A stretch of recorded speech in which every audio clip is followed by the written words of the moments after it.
TV တစ်လုံးပြင်ဖို့ဆိုတာဒါပစ္စည်းလဲယုံနေမဟုတ်ဘူးเนาะအနုစိတ်ပြီးစိတ်ရှည်ဖို့လည်းလိုအပ်တယ်ကျွန်တော်ရဲ့ဘေးပန်ဝန်းကျင်မှာလည်းပြင်စရာတွေအများကြီးရှိတယ်အဲ့တော့ကျွန်တော်ရဲ့ဖြတ်သန်းမှုအရာပြင်စရာတွေလောက်တတ်တဲ့အမှား၃မျိုးကိုကျွန်တော်ပြောပြပေးမယ်ပထမတစ်ခုကတေချာမစစ်ဆေးပဲနဲ့ကောက်ချက်ချတာဒါပြက်တာနေမှာပါဆိုပြီးတော့ကောက်လဲလိုက်တယ်အဲ့လိုလုံချင်းအဖြစ်ပိုင်ရှင်ကကုန်ကြစိတ်တအားများတယ်နံပါတ်2အချက်ကရေရှည်ကိုမကြည့်တာတီဗီတစ်လုံးမှာမီးသီးပြက်သွားရင်အဲ့ဒါပြက်တဲ့မီးသီးလေးပဲလဲလိုက်တာမျိုးပဲအဲ့ဒါကတကယ်တမ်းတော့မီးသီးဆိုတာပြက်ပြီးဒီတစ်လုံးပြက်ပြီးဆိုရင်ဒါကျန်တဲ့အလုံးတွေကလည်းတက်တန်းကုန်ပြီဆိုတဲ့သဘောပဲအဲ့တော့ဒါကိုမီးသီးကိုတစ်ဆက်အလုံးဖြစ်၃ချောင်းရှင်၃ချောင်းလုံးအကုန်လဲလိုက်တာမျိုးကရေရှည်မှာပို့ပြီးစိတ်ချရတယ်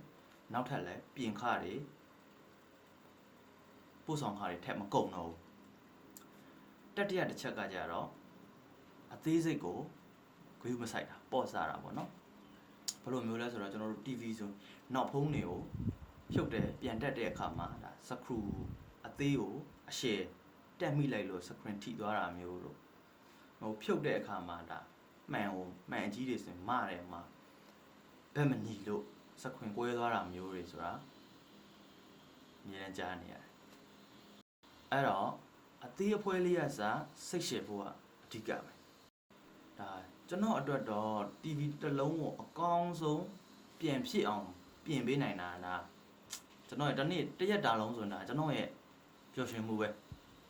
ဒါပေမဲ့ဒါကျွန်တော်တယောက်တည်းပြင်ပေးနိုင်တယ်ဆိုတာထက်ဒီက brother ကြည့်နေတဲ့ brother တွေ